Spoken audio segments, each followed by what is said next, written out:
Shalom. I want to start off this video by giving all praise, honor, and glory to Yahweh, Bahashim, Yahweh, Bahashim, Ruach HaKodesh. I want to give double honors to our apostles and the elders of Great Millstone who rule well, and grace and peace to you elect around the four winds, believing and pushing this truth in all sincerity. May the blessing of election be upon your houses. This is your fellow servant, Rakayur, from the GMS Orlando camp. Tonight's lesson is going to be entitled, Esau has fantasized our history. All right, Esau has fantasized our history. All right, because a common issue that we face in this ministry of ours is people's misconception on what the Bible truly is. All right, when I refer to people, I'm speaking about our people.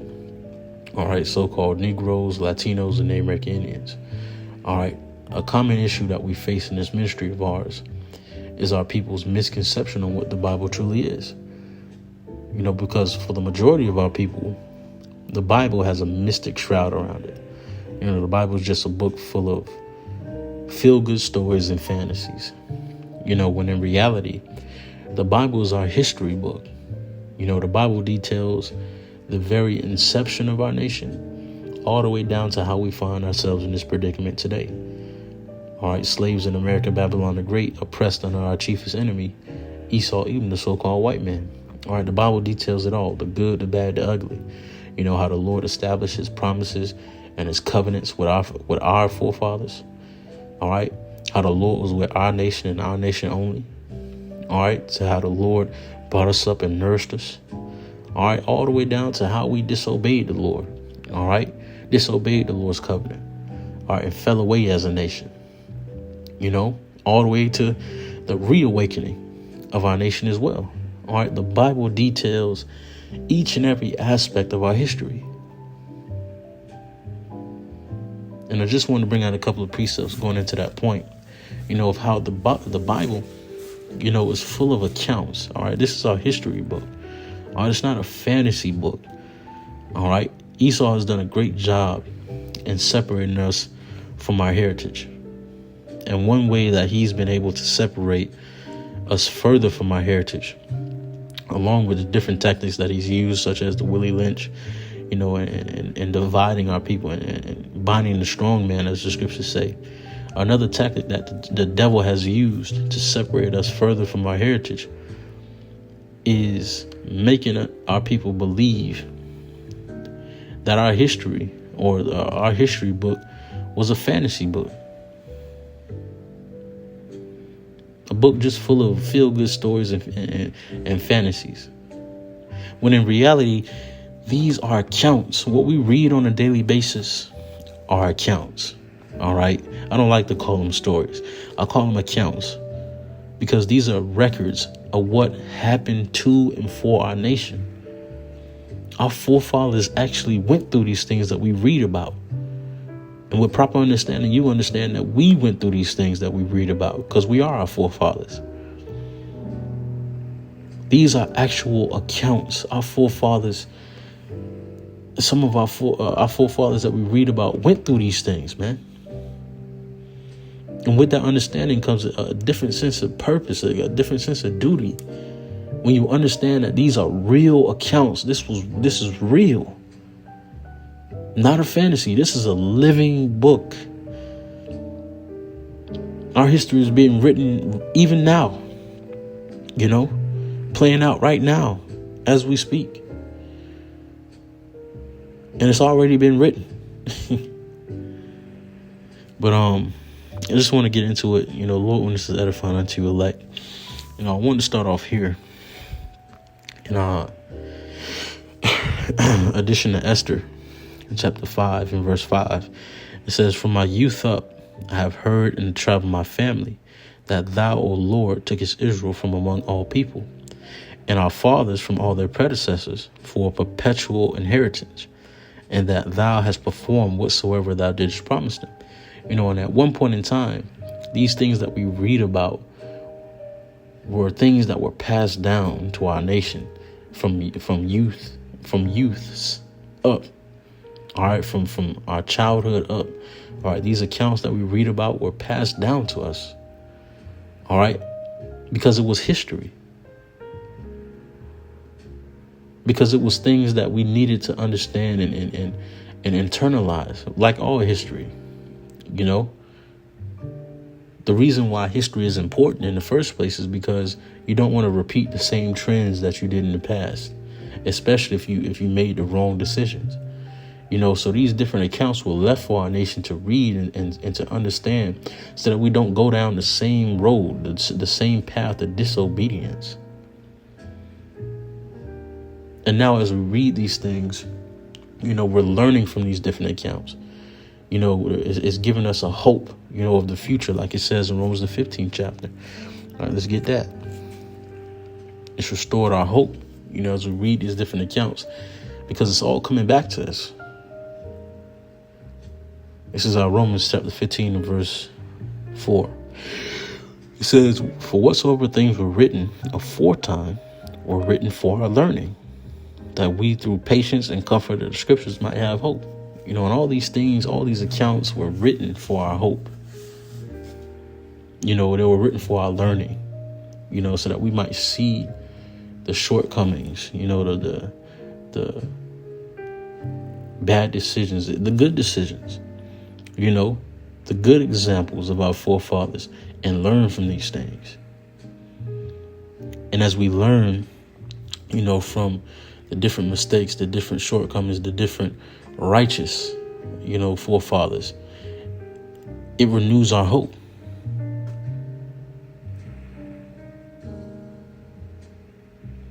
It renews our hope in Yahweh Ba'ashem Yahushai.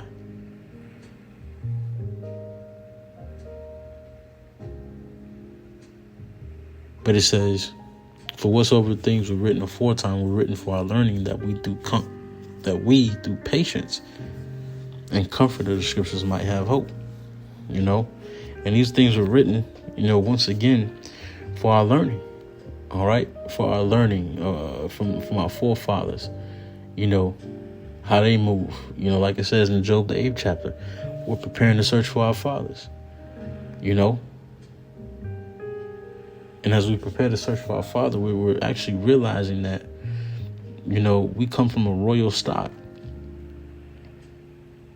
And there's a different standard that we're held to, being the stock of the Lord, that we haven't been fulfilling, you know, up until, you know, this point, Lord willing, we're the elect.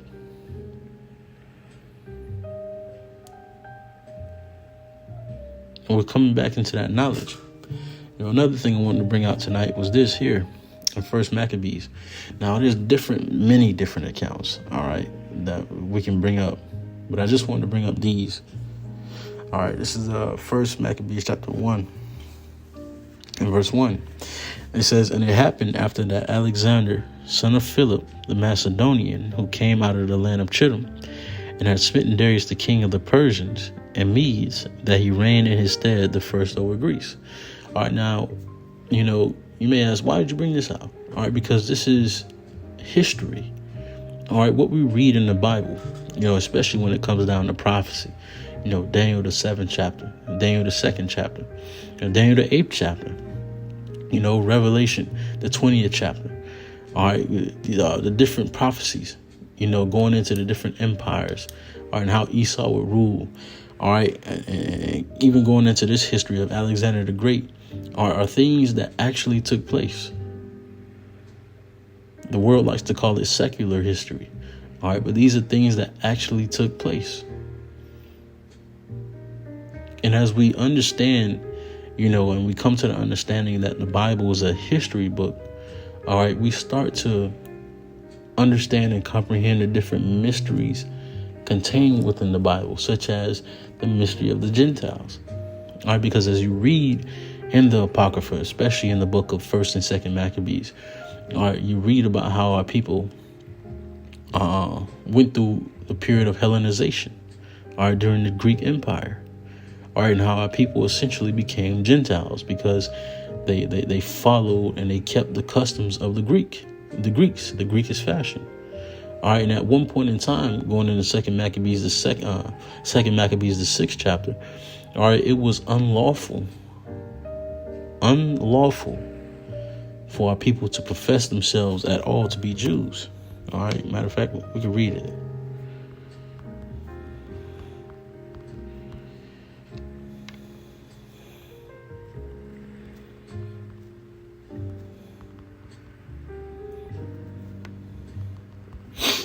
It's the second Maccabees chapter 6, verse 6.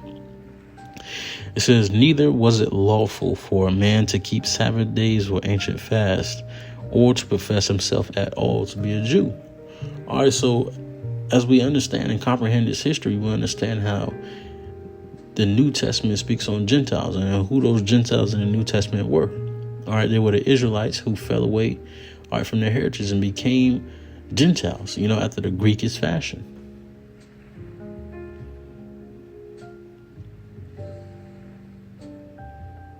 And not only do we understand the mysteries in the Bible, as we come back to this understanding that the Bible is our history book, but we also come to the understanding of how we find ourselves in this predicament today.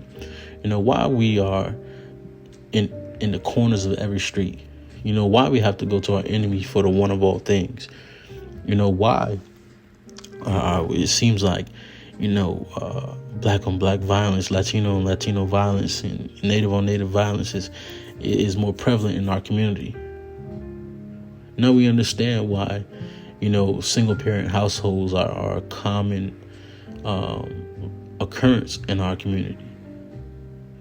Now we see why every enterprise that we undertake in, such as the Black Panther movement, the Martin Luther King movement, the Malcolm X movement, the Marcus Garvey movement. Now we see why these things didn't work for us. Because of our disobedience to the Lord and the curses that were placed upon us as a result of our disobedience.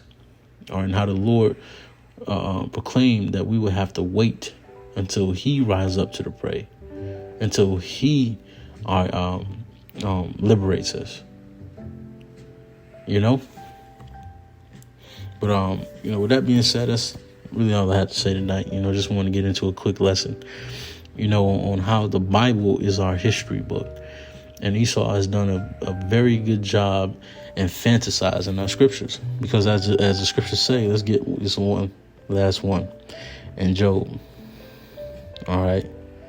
Because as the scriptures say, Esau is a forger of lies. This is Job chapter 13 and 4. But ye are forgers of lies, ye are all physicians of no value. All right. And the so-called white man is a forger of lies. And he's done a great job in lying to us about our history. The majority of our people think that our nation comes from, dancing around fires with bones in our noses, and we just were civilized by the so-called white man bringing us over here in slavery. That the so-called white man was just so great. He took down millions of Israelites and subjected them in a land they've never been to before, and made them build a whole empire. When that's the furthest thing from the truth, man.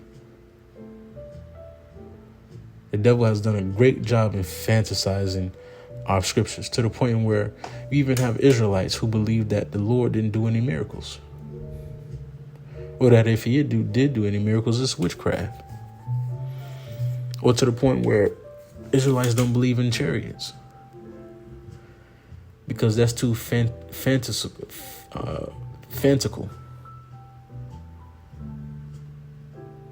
That's too mystical, brother.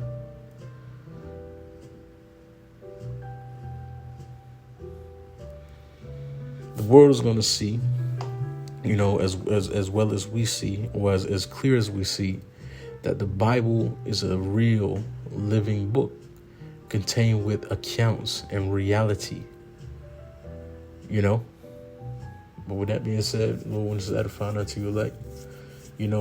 There's many more accounts we could bring out. We can go into Daniel, the 7th chapter. All right, how the Lord prophesied of the different empires that will rise and fall, all right, up into the Americas, all right? It was all prophesied, man. Right here in our history. The Lord detailed each and every aspect of our lives and life in general. And this is the understanding that we're coming back to, man. But with that being said, I want to give all praise, honor, and glory to Yahweh, Bahashim Yahushua, Bahashim Rukakwadash, and double honors to our apostles and elders of Great Millstone who rule well. Grace and peace to you elect. Shalom.